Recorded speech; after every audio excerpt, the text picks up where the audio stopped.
Rick, welcome to the show, and everyone listening live, shouts out to you guys. I appreciate it.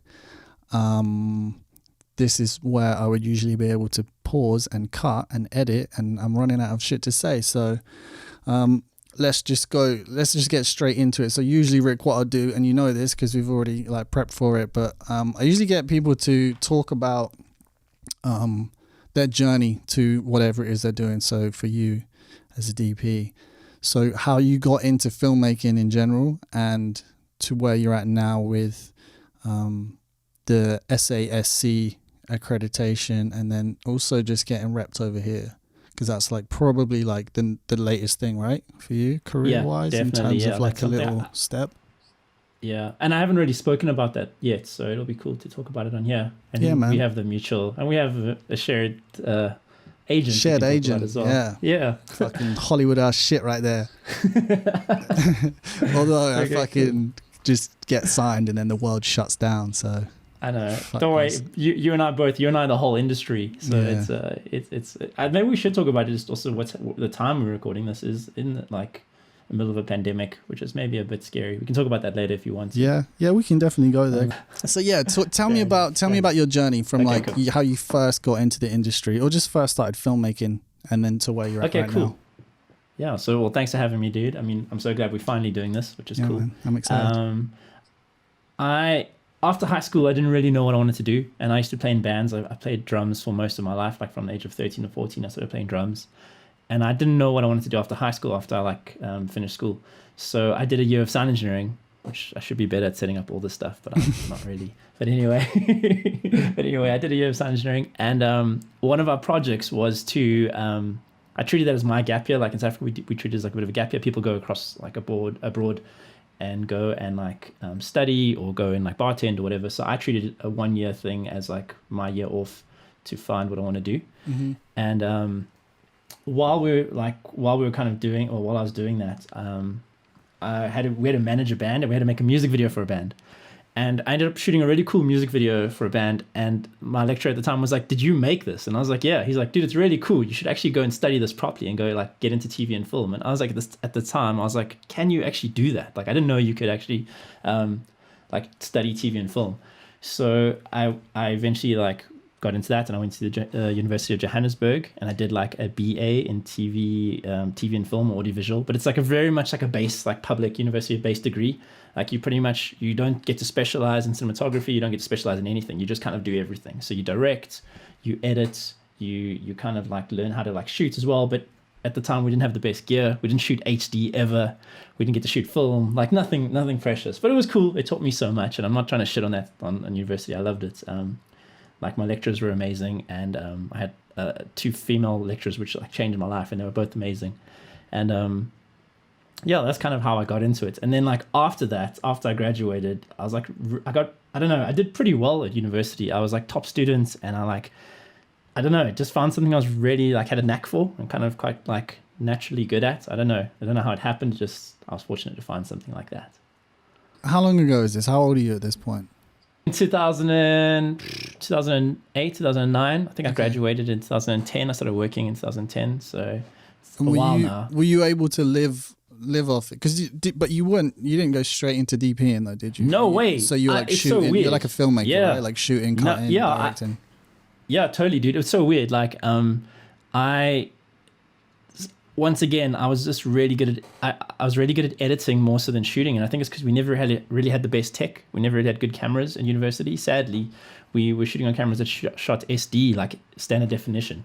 So I never really wanted to grasp that side of it, because I was just like, this is cool, but it's like, it's not. I felt like I had so much more power in post than I would in production. And I started editing stuff, started doing a lot of VFX for people. I started doing a lot of corporate videos and editing stuff. And I learned how to tell stories through editing, I think, first, which now I look at it in such a pro. Because I look at it now, it's more beneficial to know how to shoot for an edit. So I started editing for people, started doing a lot of like VFX or motion graphics and a lot of corporate videos. I cut my teeth on a lot of corporate videos as well as music videos. And I'd also still shoot stuff in the meantime as well. I'd pretty much be a one-man band. And it was cool doing that. I really enjoyed it. But then I don't know what happened, but somewhere along the line, my brain kind of tweaked, and I was like editing really bad footage. I was editing people's interviews that were really, really bad. And I was like, I could shoot better than most of these people. Why don't I just go start shooting more? And I started shooting. And then I think when I made that mental decision to start shooting, it just kind of snowballed and it just kept going. And I just kept getting hired to shoot and shoot and shoot. And I realized that's actually the thing I'd been missing, is that's where the image actually creates. That's like the main creation of image. That's like where you get to finesse and craft and do everything correctly in camera. There's no, sadly, you can fix things in post, but there's certain things you just can't correct. You can't fix. Such as? Like, I don't know, what you have in the frame, like how you compose a shot. I mean, if screen direction is wrong, if someone's eyeline is off, or you crop someone's headroom, there's no recreating that. There's those kind of decisions you burn in. White balance and stuff can kind of be fixed, but still get it right in camera. That's really how it should be. And I learned that, and I kind of realized I had now learned how to shoot for an edit, which is cool. And on set, I still find that skill so important, because knowing how to shoot for an edit is really important, because you know how to tell a story in your mind. You're really planning it. A lot of directors do this as well. You can tell they're really good editors. And it's really cool when you work with a director who knows how to almost edit in their mind without making those decisions, like not having to shoot every bit of coverage. I'm the same. Like when it comes to shooting, you're shooting for the edit. And I've always wondered maybe like if people that have kind of gone straight into DP, or they've gone like up the camera assistant route, or they've been a gaffer, like gone from Spark gaffer and then stepped up that way, whether they have that, whether they have that, the shoot for the edit. Yeah. No, I think like for me, it was all part of my own journey. And I think you and I have spoken about this so much. Like everyone has their own journey. And sometimes I do wish I went up like in a different journey. I wish I just went straight to film school, got to shoot on film. I wish I was one of those people. Sadly wasn't. I couldn't afford like a private university. I couldn't afford to do it that way. But the way I had done it still taught me all these necessary skills. And then I got to join a bit of the ladder, like the way I got to focus pull for a few years. I got to assist. I got to be on bigger sets as a junior, which was really helpful, because then you still get to see how DPs like work on sets. And I would never shit on that. I don't think I'd ever take away from that. I just know my journey was a bit more roundabout. Yeah. Well, I guess there's just like there's several ways to the same place, right? And there's exactly. Who's to say which is the right way? There's probably benefits to both, Yeah. And I'm like nowhere near of like thinking I'm like on that level yet. I still think I'm still growing and I'm still learning so much. I still think I've got a long way to go. Everyone just wants to be better. Everyone who doesn't want to be like better at like what they're doing. And I think especially as a cinematographer, I feel like you and I we should never stop learning. I feel like I never want to stop learning as a DP. I feel like there's always new tech, or there's a new way to approach something, or a new style. There's a new, I don't know, there's always something you can brush up on and learn. So the course you did when you're at university, you said it was pretty broad. It wasn't cinematography specific. So what were your like go-to learning resources when you decided, okay, like I want to be able to light and I want to know composition, and you kind of made the decision that you wanted to be a DP? Like where was your source of education for that? I think I want to definitely say the internet. I think YouTube. I think podcasts. I'm still religious about listening to podcasts and watching tutorials online and stuff. I think the biggest thing I can attest to, or like kind of like preach, is creating your own content and shooting films. Like I saw Louis in the chat somewhere there, and like Louis and I have done a 40-hour film project. We've actually done a few. I'm a big I'm a big fan of creating content and creating my own stuff. So I've done a lot of short films, a lot of music videos. I've directed and shot them, but I mostly just want to shoot them. But I think by doing is the only way to get better and better, and that's what's really taught me. And I've made mistakes while doing those things. I've made a lot of short films and a lot of narrative things, and that's the only way in my heart to really like learn properly, is by doing them and creating, because you'll just get better. It becomes muscle memory after a while. Composition and lighting, they start becoming something you can just lean on because you know what's going to work. I'm not saying it's always right, but you do learn what works, and you can lean towards something. Everyone has their kind of little go-to things, right? Yeah. I had some. But just going back, like saying, no, I'm agreeing, like podcasts and the internet. I think the internet is such a cool place right now. I think there's never been like more cinematographers in the world than there are right now, but there's also never been so much content, and it's like so much stuff to learn. There's so many like resources. It's just really interesting. Like how are these shoots coming to you? The shorts, sorry. How are these shorts like coming in onto your radar? I think a lot of it is networking. I think I do try talk to or keep in contact with like directors I want to work with, or directors I know are going to be up and coming or going to work on stuff or want to do stuff with me. Sometimes I'll try to do a bit of a group initiative. A lot of times I try to be like the initiator of projects. A lot of times I'll say, guys, there's quite a big Afrikaans film festival in South Africa, and every year they try to make like 10 or 12 films, short films. And I always try like put together teams, or I'll chat to a director and say, what do you think about doing this? Should we try enter this? Or there's a 48-hour film project. Should we try and do this together? So I try to be an initiator with some of those things. And I think a big part of it also helps is when you are creating a lot of content, people see you doing it, or people see you shooting, and people are like, oh, cool, maybe he's not too bad. Maybe he's not too shit. Maybe we could see if we could use him on the next project. And I think by putting work out there, it helps. I'm a big fan of Instagram. I know you and I talk about this often, but I think putting content out there and putting out your work, putting out your best foot forward, I think helps as well. And it's that fine line of being proud, so having pride of your work, but also not being overconfident, I think works. What in terms of like sharing your work on Instagram? Yeah, I think so. Yeah, I think it's like it's tough putting yourself and your art out there, and this is something I like always. I think we're all super critical of our own work, and you sometimes look back and you're like, I wish I could have fixed that, or I wish I could have fixed that backlight, or I could have fixed this. And it's tricky sometimes, but I think sometimes people don't understand that was how it was in that moment, and those are the resources you had, and you made the best of it. So I think just being confident about the work you put out there and being proud of it, I think it helps a lot. Because if you believe in yourself, this is something we've spoke about a lot, and I keep referring to that because you and I chat a lot about these things. But if you're confident in yourself, then someone else will be. I think if you're proud enough to put your work out there, then someone's like, well, if he's obviously like proud enough to say he's a DP or whatever, or she's proud enough to be a DP or whatever, then people will like hire you. Claiming the title of cinematographer or DOP, because we like anyone can do it. Like I literally did it. Like I'm sure at the point that I first started calling myself cinematographer, I was definitely not a cinematographer. Yeah. But you know what I mean? It's just like because I think if you put aspiring, like when it's the early stage, if you put aspiring DOP or I think like at what point are you not aspiring? I think that's it's a brilliant point. And I remember for a long time I was like nervous to call myself a cinematographer, because it's like, how do you transition that role? This is maybe a bit like weird to say, but from going from a videographer to a cinematographer, who draws that line? Is it you yourself, or is it the work that you work on? Once you start working on commercials and you craft and create light, does that mean you're a cinematographer? Well, that's exactly. Like it's always, even now, that still kind of like plagues me. I'm like, who, because I mean, I guess if you go to film school and you come out of film school and you've got your certificate or whatever, and there's something physical that says like you're trained or qualified in cinematography. No, it's a great point. I think it's a really good point. I think if I can speak personally from my opinion, for a long time, like I said, I was not nervous, but I was hesitant to say it because I feel like I hadn't done enough.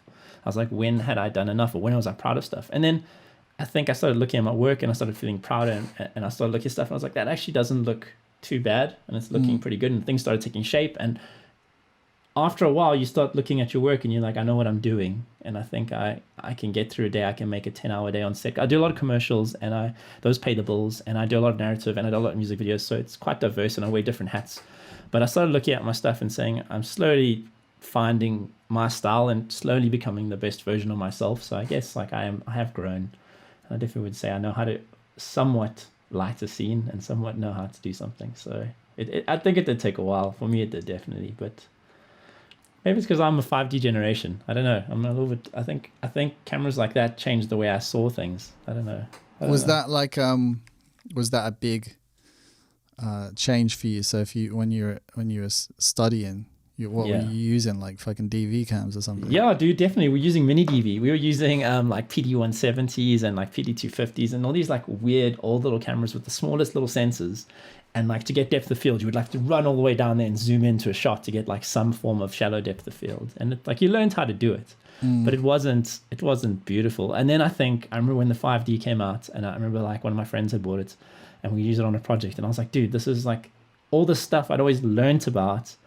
I'm finally seeing what it actually does. And that's where I think I maybe also fell in love with cinematography, is once you understood how beautiful an image can actually look and get it right in camera. I think that's when I kind of fell in love with cinematography all over again, but properly. And then I remember buying myself like a Rebel T2i or like a 550D. And I remember that changed my career as well. Owning a camera changed. And then eventually I could afford a 5D and I started shooting on that thing like every day. It was cool. And that changed stuff. And then I just got better and better. And we started shooting our own projects and shooting music videos and shooting short films and started winning competitions. I started entering a lot of awards and like competitions and winning stuff. Like I think also it doesn't mean shit, but it also looks good. And then people somewhat take notice, even if it's for a brief second. And I don't know. Well, I guess it does mean to win stuff. Man, you got like some fucking chroma green bottle. Oh yeah, that's getting keyed out, and we're gonna put some. Is it gone? No. Did I just flash merch? Yeah, I know this guy trying to get some fucking Panavision hookup. Let's talk about like expos and stuff, because you came to London for BSC Expo this year, and I remember like you were like stoked to go around and look at all this kit and like play with all this kit. And I know for a fact that the kind of shoots that you're on, you have access to more like, I don't want to say better, but like just bigger. You're on commercials that are far bigger than the stuff I'm doing. So, and just from looking at like your BTS photos, I know for a fact that like the productions you're on are a lot bigger than mine. In terms of crew and like equipment. So then when we're at like BSC Expo and you're all starry-eyed over this kit, like, and I'm there and I'm like, I don't get it. Like, I don't know, but I don't know if I'm like, Steph is, if he's still listening, like Steph is the same. He was going around and he's loving it. And I'm like, I feel like, am I like missing something? Like should, because for me, like if I can't use it, like actually use it, or even take it and do a test, like a real test, and not like something where I'm like stuck in the confines of a booth, I'm just like, I don't know, I don't get excited about it. And I'm wondering, like, someone like yourself, you're getting like hyped and excited about this kit, and then I'm like, fuck, do I need to be like getting hyped about kit too? Is that like something that, or am I just missing it? Like but then that kind of led us on to the difference in like equipment in the market. So yeah, in London, you pretty much can get hold of whatever you want. If you have the budget, you can get, and obviously the time, but yeah, you can get hold of some rare lenses, or I don't know, the latest fucking Sony, whatever the fuck that thing is called, the Venice with the detachable fucking, I can't even remember. Like umbilical system, the whole real yeah, system. like you can just like here, everything is in London, so you can, I'm sure the same is out there for Manchester. I'm not forgetting you, Mike. But then so you don't have like I thought it was crazy. You said there's like what, 2 sets of Astera Titans? No, we have more than those. I think we probably have 2 in Joburg. Like I stay in Johannesburg. Like this, it's kind of tricky because I think if I had to answer your question in a roundabout way, I think it's because we have less exposure to stuff. I don't get to go to like cinematography expos. So the BSC Expo was just mind-blowing to see stuff that you hear about and you read about on like forums and blogs. But then to finally see it in person is just so like mouth-watering. I don't know how else to explain it. Like seeing those new Cook lenses, or seeing like the new camera, or like we are a bit starved on this side of the world a little bit for gear sometimes. Like we don't always have as many lens options. For example, for the K35s, the Canon K35s, we have 2 in a whole country. That's like 2 sets in the whole country, which is one set lives mostly in Cape Town, another set sometimes frequents Joburg. It really depends, but we're a little bit starved for gear. So I think I'm also a bit of a tech head, and I always have been a technical person. I love gear. I don't think it's the be all and like end all of stuff. I think you can make beautiful imagery with very little, and you don't always need all the toys and the bells and whistles. But it is cool to see like beautiful anamorphic glass, or see beautiful lenses, or new cameras that have just come out. I think a big part of BSC Expo, why I enjoyed it so much also was with, do you remember how long we stood at the cook stand for? I don't know if you remember. You check out a chat. Someone said you get excited about equipment. all the time definitely. anyway. You see, no, I definitely do, and I love gear, and I love cameras, and I love lenses. But I think for the cook thing, what made me so excited about that is because we actually met. Remember there was that Katie chick, or Catherine, I think her name was. She actually runs Cook, and she's their marketing person. I don't know if you remember her. Yeah. We spoke to her for. Oh, Kathy, that's her name. Her name's Kathy from Cook, and we spoke to her for so long, and it was so cool to have a real face-to-face relationship with someone I talk to a lot on Instagram, or someone I talk to a lot on Facebook. So that's why I was just really stoked, I think, that day. This is the last thing on my list, then I'm just fucking winging it after this. So we'll talk about, this still is kind of in line with your journey, I guess. So you are repped in South Africa, right? Yeah. Yeah, so I feel sorry, go Fred. I'll wait for you. Oh man, I fucking knew this fucking delay thing was going to happen. How did that come about? And was that always, when you decided you wanted to be a DP, was that always like an objective? It's like you wanted to get repped, or was that just kind of, it just happened? I think I kind of breezed through my story a bit in the beginning because I was nervous and I just rambled, and I feel a little bit better now. No, that's cool. Yeah, relax. Go back to it if you want. Yeah. So I think I didn't finish saying, like, obviously, like, I started taking cinematography very seriously. I started shooting more. Maybe Carter can cut this up better and make me sound like I'm actually a coherent human being and I don't have ADHD. I have to do it for myself first. Yeah, 2 times. But like, I started shooting a lot more, started doing a lot of corporate videos, and then eventually I moved into music videos and short films and narrative. And then I really wanted to get into commercials because I think commercials are really interesting and they're really fun and they're quick turnarounds and they quick return on investment. So you can shoot something really cool today, and a week later the commercial's out, and everything's always different. It's different style or a different brand or a different director who's bringing a different style, and he or she can bring something new to it you didn't think about. And I love collaboration. I've actually always been a big fan of collaboration, and I get along quite easily with people. I try keep egos in check, and I try keep my own creative ego in check a lot of times. I try to do what's right for the project. But anyway, I think I got signed 2 years ago in South Africa to Exposure Crew. My agent's Daphne. She's really cool from Exposure Crew. She looks after me. And I did have to knuckle down for a while in South Africa. I had to keep chipping away till I could pretty much prove that I'm somewhat, I don't know how to phrase it correctly, but someone could notice you, because we pretty much have 3 agents pretty much here who pretty much sign DPs. And I kind of met with 2 of them, and the one just spoke to me, and Daphne and I just got along so well, and she started looking after me. And I haven't looked back after that. I've really enjoyed being with her now. She's been really cool, and she's actually a friend, someone I talk to a lot. And me and her speak when we are shooting, when the world is actually working and we're actually shooting. Her and I speak probably every second or third day. We WhatsApp each other. It is a friendship. You end up being friends with your agents, which has been really cool. So I'm with Exposure Crew in South Africa. They look after me here, and it's a cool kind of give and take. It feels like a give and take. I think we can talk about agents just now because I know you wanted to speak about this. I guess for me, a lot's changed in a year, and there were questions that I didn't know or things that I hadn't experienced a year ago in terms of representation and an agent, and now I'm kind of a little bit on the other side of it. Congrats, by the way. Talk about it. Nah, this cool. is not me, bro. This is not. I'm still I'm just thinking how the fuck did this happen? It's got to be a mistake here. Something went wrong. But we can come back to my side of things afterwards. Okay, cool. So one of the misconceptions that people have with agents is that they get you work, and they do get you work, but for a long time you're bringing in your own work, the clients that you've probably already had. So, and I'm sure you know that. So what was it like for you when you first got signed? What was the ratio of work that you were bringing in compared to the work they were giving you? And has that changed over time? Have you found yourself, because when you get signed, you're unless you're fucking Roger Deakins or someone, you're going to be the bottom of the food chain, right? You're the new guy that probably no one knows.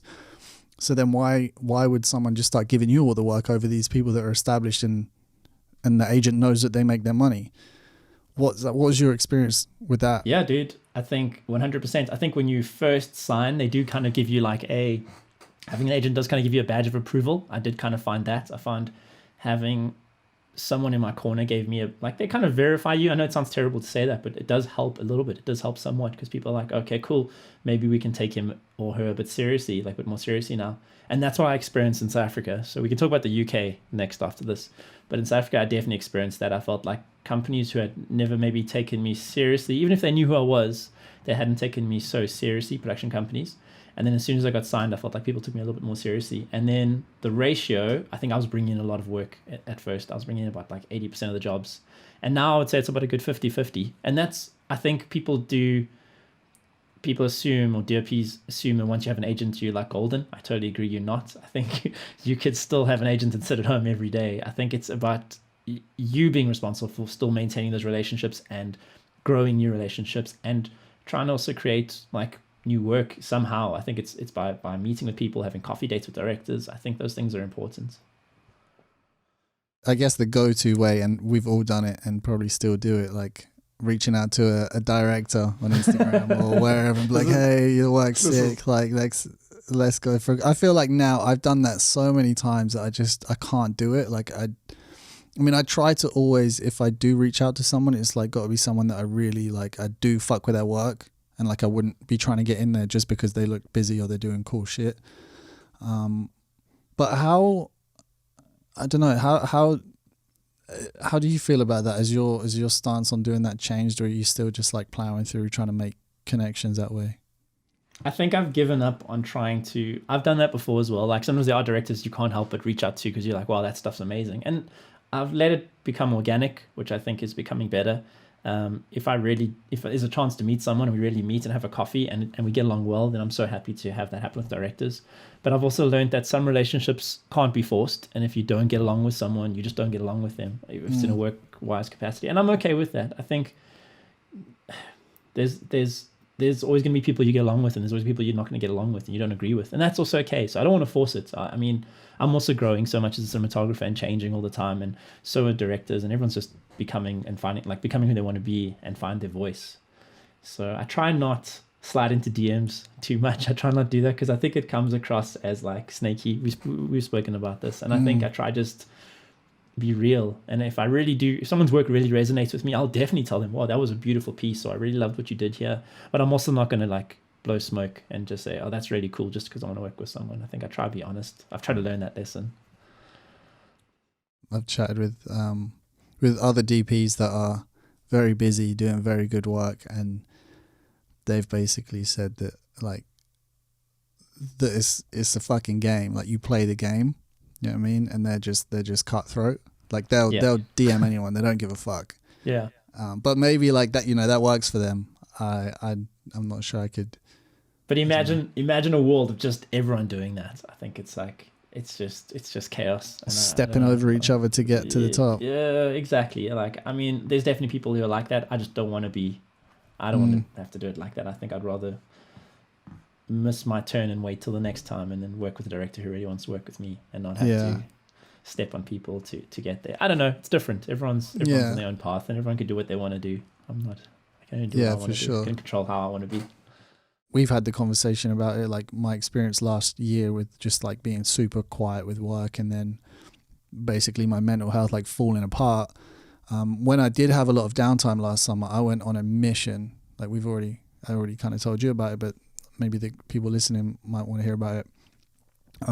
Because I was so quiet, I was just like, right, I'm going to do everything I can to like meet new people, like meet producers or directors, or do what I can. And I had some meetings, and like some of them were cool, and sometimes you just like, it's like when you go on a date with someone and you know straight away, it's like, this is not going to work. Like there's just like the whole conversation is awkward, you know, it's just not there. But yeah, one thing that I discovered in doing, like in reaching out to so many people last summer, was that even the kind of connections you make, even if they're good and like you feel like you had a vibe with that person, and you both kind of mutually kind of feel like this could go somewhere and we could work together, but sometimes like those meetings just take a long time afterwards for them to actually come to anything. Like the majority of people I met last summer, for example, I haven't worked with any of them really. I still chat to them occasionally, but then in January this year, like out of nowhere, and it was one of the kind of the meetings that I didn't really think was that kind of, I didn't think anything would come of it, but then the guy hits me up, he's like, hey, I've got a music video, and this is like 6 months after and basically having radio silence. So one thing I learned is like, even however you go about trying to network and trying to meet people, it's like things can happen, but they just don't always happen as quick as you'd like them to. I agree, dude. I agree 100%. I've had like, see, Mike's even saying planting the seeds. I agree 100%. I've had meetings where like a year later, a director will say, hey, are you keen to come and work on this with me? I finally think it's the right job for us. And that happens. I mean, that's a year later, but because we had that coffee date or we met up for a drink or whatever, I think it's inevitable. So I agree. Yeah. I think I just, it took me a while to, I don't know if it was that it took me a while to learn that, or it's just like, because I guess when you're quiet, you just want to work. So you want to do everything you can. But then when you get busy, you just kind of forget about it because you don't even have time to kind of think about that. Sean had a cool little comment there saying about, or that person recommends you to someone. I think that's something to not take for granted. Word of mouth is so powerful, especially as a DP. I find sometimes if one director kind of vets you and says you were cool to work with, often I'll notice that other directors will often follow or kind of trust that director and be like, cool, they worked really well with him or her, and now I'm happy to like give them a chance. Yeah. It's definitely something I've experienced. I've experienced it many times in my career. Yeah. I don't know if it was you I was saying this to, but like when I looked at my at least my website and the work that I had up, and I looked at how like those jobs came about, it did end up being like the majority of them, those jobs like came to me from another person, like either like a DP friend of mine couldn't do the job and they recommended me. So I think like sometimes, I think almost you're probably right, like recommendations are probably more like do far more than any networking. Let's talk about the kind of the South African market. Okay, cool. I was going to talk about Undercrank quickly, just because we haven't finished that, because that's probably the newest thing that's happened to me, and you and I haven't. You've put it out there. I haven't put it out there. I haven't really spoken about it yet. So something I haven't spoken about is I obviously was in London for like most of January and February. I was there to go meet an agent or go find agents and stuff and go meet with people, and look what works over there as well. So I met with Kirsten, who you're also signed with at Undercranked, and it's I'm really happy. I haven't really announced it properly. I haven't really spoken about it to anyone. I think you've just done it live. You're right. I've just done it live, so it's just I really haven't spoken about it properly. But it's cool. I'm really like stoked to have an agent in the UK who looks after me, and she's amazing, and so it's cool. And I know you're also signed, which is it's so funny how it happened. I don't know if you remember that week we both spoke about it. It was just fucking it was really strange. Just to give everyone listening like context. So I got an email probably, I don't know, maybe sometime, it was like a couple of weeks after BSc, I think, and I got an email. I got this email like, hey, I'm Kirsten, we're at this, we run this like agency called Undercranked. I don't know if you've heard of us. Do you have like a manager or an agent? And straight away I was like, this is someone's taking a piss. Like I was like, of course I know, like Undercranked's decent, man. They rep some fucking really cool people. But yeah, I was just like, I couldn't, like, because for me, like I did always want to have an agent, just because I feel like it would open up doors for me, and put me in a better position, to kind of like guide my career. But I always wanted it to be like, I didn't want to chase it. Like I didn't want to reach out to an agent, mostly out of fear, because I didn't want to get shut down and then be like, nah, like, sorry, mate, you're just not fucking good enough. So then when someone that I see is like legit is reaching out to me and saying like, come in for a coffee, like this could be cool, I was just like, nah, like this has got, maybe, I don't know, maybe they need a new assistant or something, like they're trying to hire me as an assistant. I remember you telling me that. I was like, dude, you're mad. She actually wants to meet with you. There's a reason why she wants to meet with you. You're like, but dude, I was even going to the meeting like on the train into Soho, like to Soho. It's like this got, maybe like this can't be right. It's got to be someone else. I don't know. But yeah, it we had a meeting and it was cool and it happened. But after I got that email, so where I was going with this, sorry everyone, I kind of went a bit far. Where I was going with this is because I didn't want to like talk about it in case it led to nothing, because I was obviously like super excited about it, and if nothing came of it, I would be bummed out, and then I'd have to tell people that I talk about it to, like, oh no, nothing came of it. So I didn't say shit to anyone, just my girlfriend. And I screenshotted it to Rick, because he, like, we've had agent conversations like a million times, and I sent a screenshot of the email to Rick. And then what did you send back to me straight away? I think I said, I don't know, you tell me. What did I send? You sent me a screenshot of your email from Kirsten, said like, hey, it's great to meet you. Basically saying like, yeah, we're going to sign you. I think it was the odds of that week. Somehow the universe just wanted to have a laugh. And I think it was amazing. And I'm so glad that happened, because I remember you made such a funny analogy, but it was just funny. You made me laugh a lot, and I was just like, "Dude, it's cool. It's like let's do this." What was the analogy? I don't want to say it. You don't want to say it now. I don't want to say it. I don't want to say it. It was just really funny. Yeah. I just remember you just said it, and it was kind of like, for me, it was really cool. It was a cool moment where I was just like, "Dude, if we both get signed, it would be really cool to have someone." And you and I, which I've really appreciated from my relationship, and maybe you can cut this out, but like, it's just been cool to have someone to have my back and speak to about, because we talk to each other about a lot of stuff, and for me a big thing was getting representation overseas, and it's something I've been trying for a long time. So, well, not a long time, for the last like year. So it's cool to have that, and now I also have someone in that family and ask you about stuff and ask you about advice. So I'm glad we have that. It's cool. Yeah. I mean, and Kristen's cool. Kristen's so rad. She called me just now to wish me good luck. She phoned me just before this, and she's like, "Good luck," and that was cool. That's what you want, someone like that in your corner. I don't know. So we'll continue on this. This is technically like a step back if we're going on the journey of your career so far. So you have a SASC accreditation.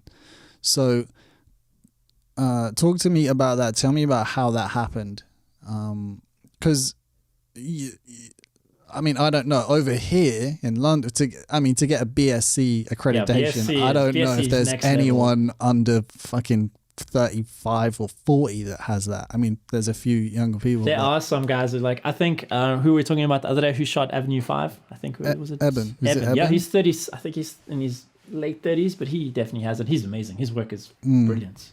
I mean, it's cool. It's cool that it's kind of, maybe it was always open to DPs of that age, and we just never really realized it because we were younger, so they were older at that time. Maybe we're just. Do you know what I mean? Is that what you're saying? You're just saying we're getting old. Yeah, we're getting old. It's fine. But yeah, how did that come about for you? And is it something you always kind of aspired to? Yeah, definitely. I think like in the last 3 or 4 years, I had tried to. I had started thinking about it, and I was like, I really want to get my SASC accreditation and be accepted into the society, which is really cool. And it's a really cool thing. You have to be nominated by 2 other members, and then they put you in front of the board, and they think about it, and they decide, and they look at your work. And last year, I think, well, not last year, the year before, I'd been put forward, and I didn't get it. And then, so that was in 2018, I was put forward, I didn't get it. And then in 2019, I was put forward, and I got it last year. And it's been cool. I got to run the SASC Instagram, when was it, in January? It was really cool to do that, and I posted a whole bunch of tips. So if you do want to check out some stuff, let me just check out what they're... No, I missed it. I'll go check now. So if you do want to go check out some stuff, it's the Insta handle is Insta and then _SASC. And I think I ran it in January, and I got to post some cool stuff, what I was really proud of in my journey so far. And it's probably more coherent than what I've spoken to Carter about on here. It's a little bit more structured. And I did about 9 posts about my kind of journey as a cinematographer. And so that's kind of cool. And yeah, it's been cool. It's really cool. We have a WhatsApp group. We've all been keeping each other like company now during this whole pandemic, and we speak to each other. And SAC is cool. I've been really. It's obviously no way on the level of ASC or BSc, if I had to put it that way. I just look at the caliber that's on BSc. But there's some really talented SAC members, and there's guys who are my heroes and I look up to, and there's some really amazing cinematographers and DOPs here. And did it change anything for you career wise? No, I wouldn't. Yes and no. I mean, again, it maybe gives you like a small claim of like someone's verifying you or giving you some form of credit, but it's not going to overnight make you better. It's no way made me a better cinematographer, but it is somewhat nice to know that my peers thought I was worthy of it somehow, or I've shown enough to be considered. I've been invited to become a board member now at the SASC. Damn, bro, you're moving fast. You're moving fast with those guys. The fucking chairman in a couple of years. Yeah, so I've been invited to become a board member. So I think I'll be quite a junior board member, but it'll be cool to be part of that. And that'll be fun. And yeah, I don't know. I love helping. I love teaching. I love learning. So I think I'm a student for life. So it'll be cool to do that. Should we just go into the Q&A then for like half an hour? Do you want to do that? Yeah, let's go for it. Let's do half an hour questions. That sounds good. Oh, I have a question too. Okay, go with yours while I'm looking. My question. Can I? Go for it. So I can queue jump as I set this whole shit up, so I get to ask my question first. Go for it. I've asked you this before, I think, but we've never. It's always been quite fleeting. But lighting black skin. And kind of mixed skin tones, basically anything non-Caucasian really. What's specifically black skin, I think, because your stuff looks wicked, and I find like, I don't know, I don't struggle, but I don't feel as confident sometimes, and your stuff looks wicked. So what's have you got go-to techniques for lighting black skin, or do you do anything different at all? Maybe you just do it exactly the same. No, I think I think we can piggyback this into Steph's question, because it'll have to do with grid cloth as well, and it's not like a go-to thing. It's just there's rules you try with darker skin tone. Darker skin tone has like a really lovely quality when you have bigger sources. So I always try to walk bigger sources in really close, and I sometimes use a polarizer on darker skin tones because you can really dial out these beautiful like the reflectiveness underneath the skin. You can really play with that. So I try to use a polarizer sometimes in camera, like a little rotopolar. You dial in larger sources. And then I think for me, darker skin tones really work well with color. So don't be scared to play with a bit of color. So sometimes I'll play with a really beautiful, like maybe a cooler backlight, or put a bit of RGB, but we go like a peacock blue on a bit of an edge light or room light. I think dark skin tones really handle color really beautifully, so I think you shouldn't be scared of that. So those are some things I try applying my work. I wouldn't say there's like a go-to trick. I mean, I don't always have the same lighting setups. I can't always have the same fixtures, but I am a big fan of Steph asked about kind of lights and go-to like textiles, and I'm a big fan of grid cloth. I don't know if you've ever, I don't know what you guys would maybe call it there. I think it is called grid cloth around the world, but if you look at grid cloth, it has little like hatches in it, and it kind of shapes the light. And I find grid cloth also slightly warms up a little bit. It's I don't know, silk has this reflector like sheeny quality I don't like. It often shows hot spots in foreheads. I call it plasticky. Like yeah, I don't like even that. Though it's not technically plasticky, but that it's like synthetic. I feel like it's it's like a synthetic look or synthetic diffusion almost. I agree. So I try to go for more grid cloths or more fabric textiles. I go for things a little bit more, I don't know, just look a bit more authentic. And I just try to go for bigger sources. Bigger sources, normally one big source is going to normally treat you well. Yeah. Sean's saying unbleached muslin. Yeah, and unbleached muslin also really cool to bounce into as well. I'm a big fan of bouncing into unbleached muslin. If you make a book light, try bounce into something like that as well. Also really cool. Okay, so that's Steph's question and your question answered. Yeah, it's good. What would you guys advise young black female directors in South Africa? I'm not sure what they're asking about this question. Is this advice for up and coming young female directors, black female directors? I think it's tricky because I can't always comment on all these things, and I don't always know the intricacies of being a director as well. Sometimes it's a bit tricky, but I really think in South Africa there's so many stories being told now, and I think everyone is really wanting to hear voices and hear everyone's voices. So I think it shouldn't. I know it's difficult to say because you shouldn't say it shouldn't matter where you're from, but it does still matter. And I think it's tricky because of the political situation in this country. But I think more so than ever now, I work with so many female directors, and I love working with female directors. I love working with male directors, but I work with a lot of female directors, and I find a big part of it is communication. So I wouldn't have anything to say because I can't voice from that side. But I could say that you should still just go out there and make content and be working as hard as you can. And I think if you make enough noise, people will take notice of you, and people pay attention. If you're making cool stuff, people will pay attention. If that's what the question meant. What did you take from that question? Yeah, I think like almost unfortunately, like you have to work twice as hard, you know, just to be noticed, which fucking sucks. But then when you do get noticed, like you get your shine. Because my girlfriend is an actress and a stand-up comedian, and she says this all the time. She's like, I can go on stage and I can do like a 10-minute set and get far more like laughs than the 2 or 3 guys before me, but she doesn't win. She like, if there's an open mic competition, she won't win them, even though it's fucking obvious that the audience are like vibing with her set more than these guys. And she's always saying like, I just have to work twice as hard and be twice as good, and then I'll get recognized. And I think even if you just have that mentality, you know, like then eventually you're gonna get your shine. You know? Yeah, I think that's the best way to put it, dude. I think that's such a great way to say it. I was trying to figure out how to say it without sounding like a douche, because I know do you know what I mean? Like even last year when I just had no work and my mental health just crumbled, like of every kind of like ethnicity or gender in our industry, like white males have it the easiest. So I can't even imagine what it's like, you know, for like minorities. Yeah, no, I agree. So yeah, just fucking hustle.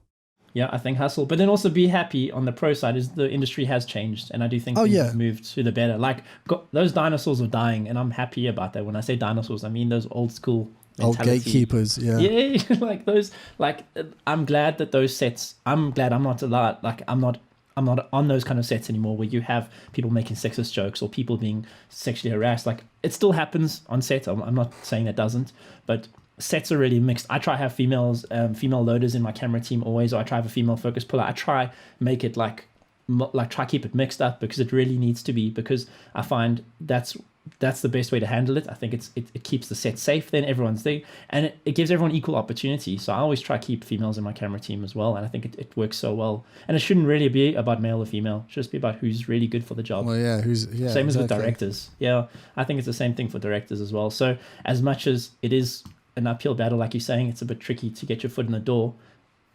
I do think the industry's changed for the better, and I think people are definitely like, people know what's wrong and right, and people can call each other out. And then I think as DOPs, also our like responsibility to call people out. If you see someone acting on a set, just be like, that's not cool. Don't do that shit. Like it's not funny. Like I've when I was younger, I've seen older like operators do it, and I'm just used to sit there, and when you're in a weaker position, it's hard to speak out, but you should just speak out against stuff. Yeah, for sure. I find it interesting. I mean, this isn't I want to read what Matsepo said there, because it's a really good point, and she's a really badass black female director in South Africa, and she's really talented. She goes, very true, females have to work twice as hard and be twice as good. Black female directors have to work 3 times hard and be 3 times as good, because you're fighting not just as a female but also as a black female. So I think Matsepo, that's a great comment that she's made there, and she's a badass. She's really talented. So then Gavin speaks about light meters. I definitely still carry a light meter around on sets. I have one of the older, what's the model? 758. Yeah, the older one. I really have that one, and I love carrying on set, especially for studio stuff, green screen stuff. I always use it. And sets that move a little bit slower, I use it. Otherwise, I trust my false color a hell of a lot on my small HD. I have a 702 that I trust, and I trust that thing a hell of a lot. But I still find a light meter is really helpful to walk around, and use the spot meter a lot as well. I point that towards windows, and I kind of can tell if a window is burning out and how much of a stop I need. And then Alex's question is CTS or CTO.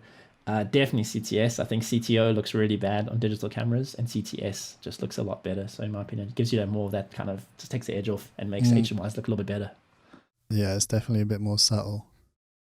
How do you guys navigate social media? Oh, that is a fucking good question, and something I would love to chime in on, if I'm allowed. These are Rick's questions. No, go for it. You go first, and then I'll pipe in. So, I mean, it says how do you guys navigate social media? BTS versus actual posts on your feed. I've given up on the feed and just use the stories to show I'm working. See, this is like, that's interesting, because I keep going back to this like my summer last year where everything kind of, I had a good couple of months of very little work. And I just couldn't kind of get, do you guys hear that? I hope there's not some weird sound. It's my dog's just drinking loads of water and just making loads of noise. I had to, with social media, I had to turn, like I just stopped looking at it, especially Instagram and people's stories. See, you're saying, Sean, that you post BTS on your story to show that you're working, and for me that fucked me up. Not yours personally, but like seeing all my friends and people I know working, and like, or at least they appear to be, because you never really know. You could be like posting shit from 2 months ago, and I was looking at these stories of like people I know and people I like know personally, and I'm like, fuck, like how are they working? Like what are they doing like to make that happen? Like what am I doing wrong, or what am I not doing? Like why are they getting all the work and why I'm not? And that, like, for me, that was just like just dangerous for my mental health. And I had to, and Steph's in this group, so I said, like, Steph's my homie. I love Steph. We hang out and we've had coffee and like, we're cool, but he works a lot, and I had to turn he knows this, I had to turn his like stories off so that his wouldn't come up, because I was just, you know what I mean? I'm just like, fuck, man, I don't know how this, like, Steph just called you a mug. Yeah, but that's just me, you know, like maybe other people don't like, other people see that, maybe they look at everyone else working, it's like motivation, but for me, it just like, it fucking broke me. And no, dude, definitely. And it is, because like it's such a competitive industry. It's definitely such a competitive thing. And of course you would feel like that. I feel like that. We all feel like that. Because you're like, why am I not shooting that job? Why am I not on that with that director? That's normally my director. And we get possessive, and we have no right to, but we do kind of get possessive. Yeah. So I can see it's frustrating. Yeah. I mean, it's tricky, because at the same time, like I don't know what those people are doing to get those jobs. You know, I don't know how long they've been working with those people. Like, it's your brain like just creating shit from a photo. You know, there's no truth unless someone actually says the whole situation on that, which they don't. And I get it, because for me, like, if I post stories of me on set, it looks like I'm busy. It looks like I'm working, and it's cool. But for me, like, I'll post occasional stories. Granted, that's changed a bit just because we're not really working that much anymore.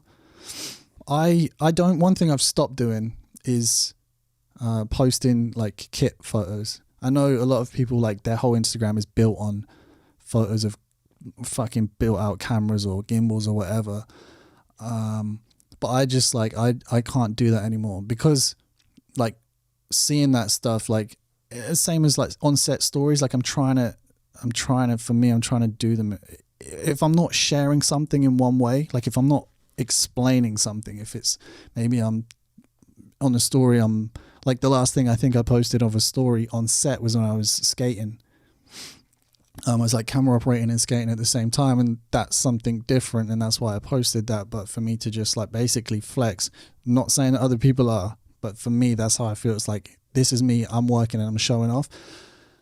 Knowing how that effect and what that had on my mental health, I don't want to be responsible for doing that to other people. So I'm just, for me now, I'm just not doing it. I'll post a story thing, and it will be like a breakdown of what I'm lighting or what we're doing that day.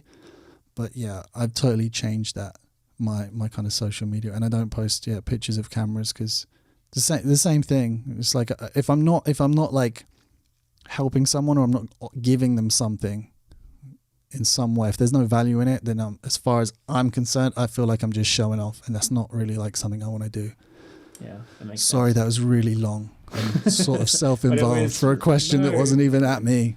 No, it was great, and I think yours is so personable and it's so relatable, because you were, like you said, you were in that lowest point and you felt it, and I think it is tricky, because we all compare each other and compare ourselves, and it's tricky. I do feel there's a trend with Instagram, and it is slowly becoming more real in other ways. People are posting more, especially now with the whole pandemic and stuff, and with the coronavirus. Like, you're seeing real people now, you're seeing real stories, seeing how bored people can be. But there was a trend towards people started posting more BTS, and I know Sean's speaking about that, but I kind of dig it, and I wanted to start putting more BTS out there on my stuff to show that I'm a real person behind all of this. because I think the days of like just posting beautiful curated frames are going to slowly fade away, because everyone's just getting tired of that, because we're all doing it. So everyone's just posting beautiful frame, beautiful frame, beautiful frames, and it's cool to sometimes see there's a person behind that. I also wouldn't neglect Instagram or social media. People do look for that stuff, and as a cinematographer, it's another platform to put your work out on. So besides having a website or a Vimeo, it is a easily digestible place. So it sounds like I'm like contradicting myself. So I wouldn't neglect it, but I did enjoy what Carter said, and I do understand where he's coming from. I'm a big fan of stories, but that's just because I have ADD and I love posting dumb shit from set. I think that's why. Yeah, no, I think. But again, it's like, who's to say what's right or wrong? I can only like do what I do, and interpret things as I interpret them. I don't think I'll ever not just post frames of my work on my main feed,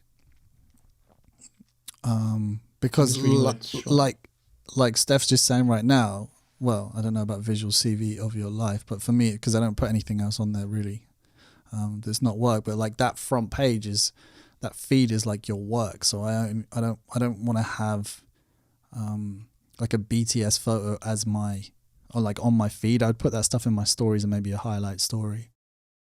I think for me, I'm just trying to show that there's a human being behind it all as well, because I am like, it's weird. I think people can get you wrong across social media. People can meet you. I've had it happen to me 2 or 3 times. People meet me and they're like, oh, you're really a nice, easygoing person, or you're really fun and whatever, easy. And I expected you to be like an arsehole. And I'm like, no, I'm quite easy. I'm a nice dude. I don't want to be an arsehole, because I've met people I've looked up to, and I've met them and I'm like, you're a dick. I don't want to be that.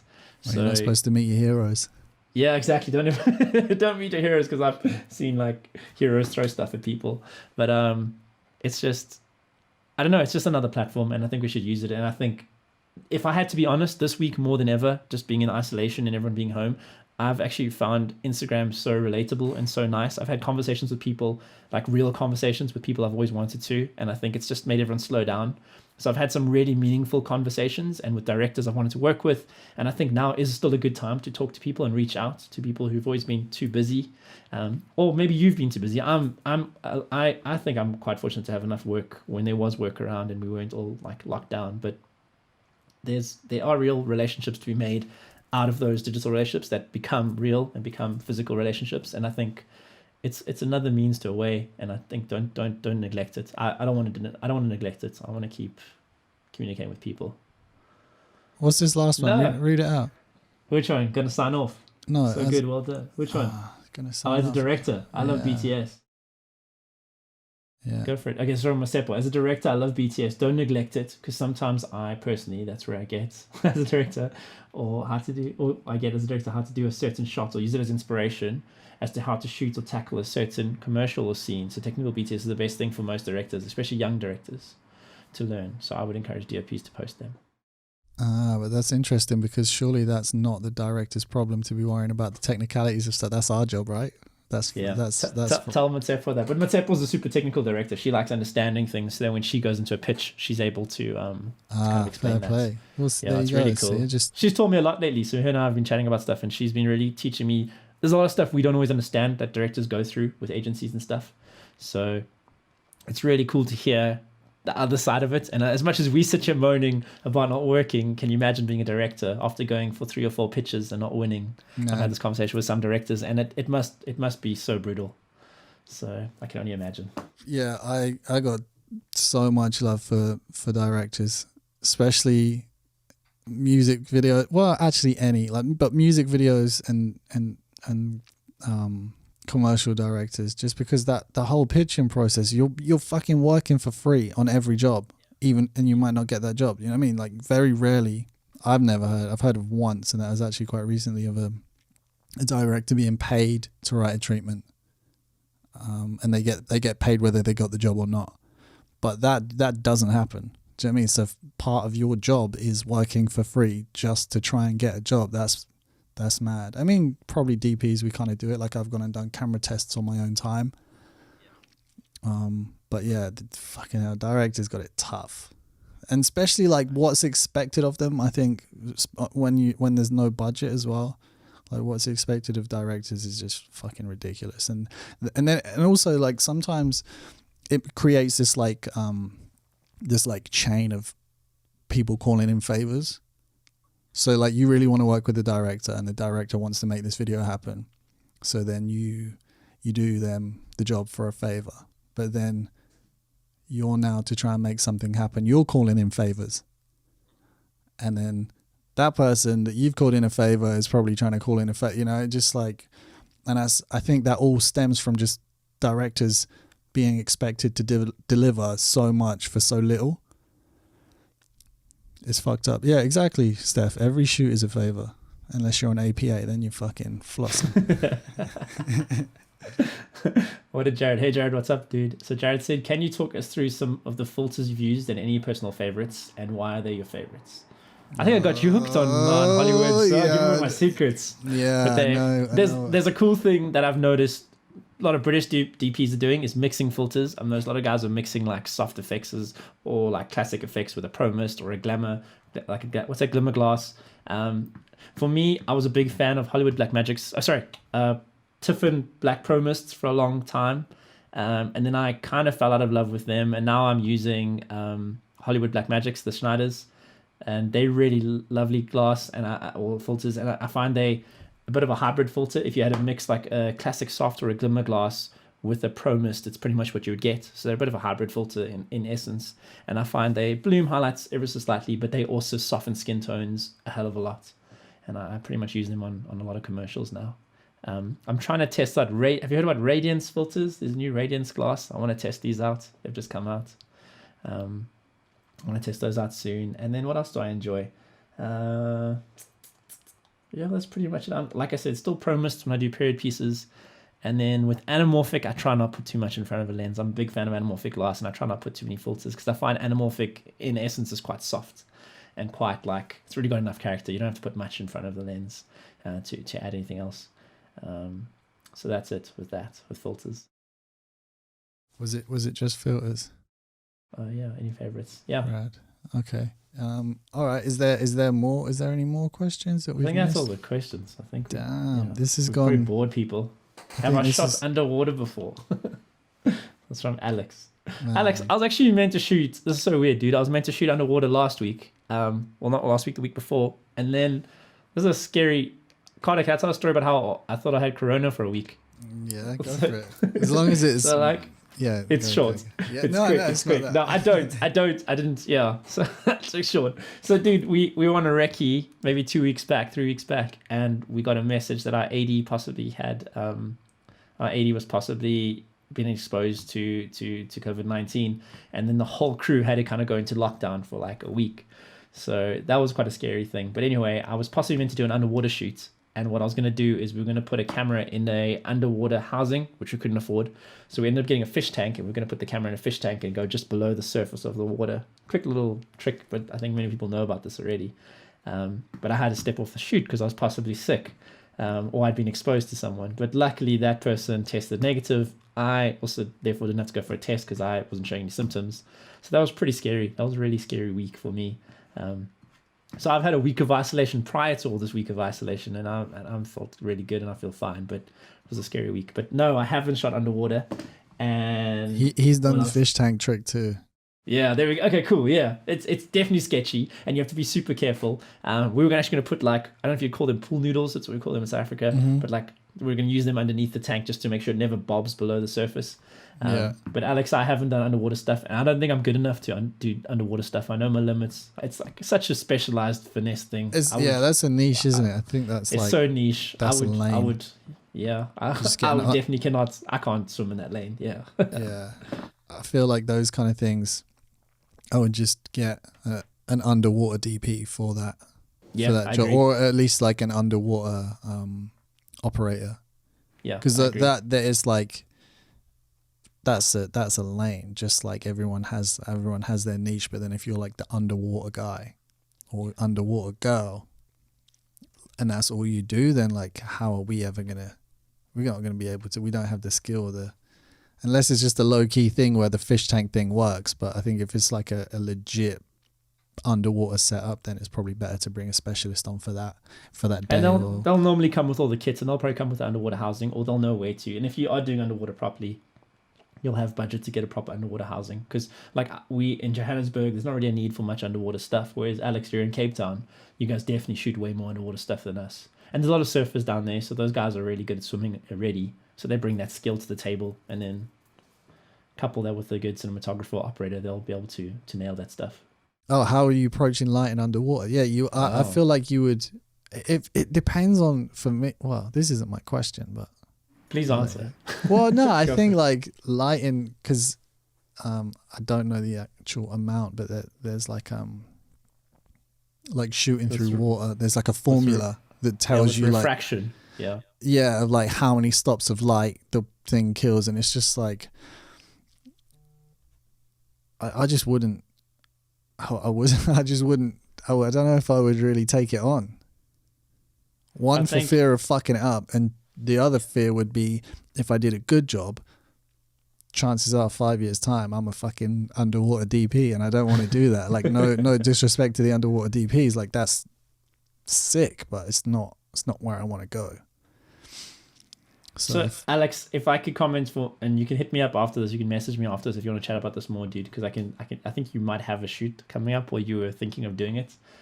We had to do a pickup for a scene. We were going to have someone drowning, and obviously we couldn't get the camera deep underwater to have someone drown. So what I was going to do is we're going to shoot in someone's pool, and we're going to drape a 12 by 12 blackout against the back of the pool, and then use the underwater fish tank housing and drop that just below the surface of water. And then what I was going to use is 2.5 HMIs, sorry, I hit the mic there, backlighting or side lighting the talons. And I think there would have been enough bounce and enough from the floor of the pool would have also lifted into the shadows.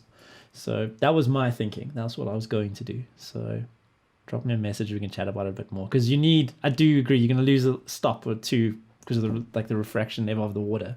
And also the angle of the way the light bounces. Exactly. You lose a lot shooting through water. Yeah. Otherwise, underwater lighting, I know some of those digital Sputniks are like waterproof. So some of those lights can go underwater. So if you really had to, you could always put one of those in the pool or in a tank or whatever you were doing. And just have no wides, because digital Sputniks exactly. aren't bright, are they? No. Let's walk it in. Awesome. Okay, well, should we wrap that up then? I think. Yeah, cool. Thanks for having me. No worries, man. Thank you for doing this. We and actually for our tests, because that was, we took up probably an hour and a half I took an hour and a half of your time up before we even did this. So for you guys listening, like we originally were going to do it on Twitch, and we did like a test where we streamed it through Twitch. It was on Zoom through Twitch, and it didn't work. And I was like, okay, cool, don't worry, let's hang up. Let me fucking spend a bit more time and figure this out. And then I hit him up like, yo, let's do another test. I figured it out. Like I was convinced I'd figured it out, and then he came on and it just fucking didn't work again. So that's why we decided to do it this way. But yeah, Rick gave up a lot of time before even doing this chat. So thank you very much, and thank you guys for sitting in. This was dope. I'm glad that people actually found value in this. I mean, I hope you did. People saying thanks. Thank you. It's so polite. Yeah, there we go. People are saying thanks. Yeah, I'm glad it wasn't a snooze fest. At least it wasn't. Cool. Rick, thank you one more time, man. Appreciate it. Thanks, Carter. Thanks so much for having me, dude. Thank you, everyone, for joining. I really appreciate it. I'll hopefully catch you soon. Goodbye.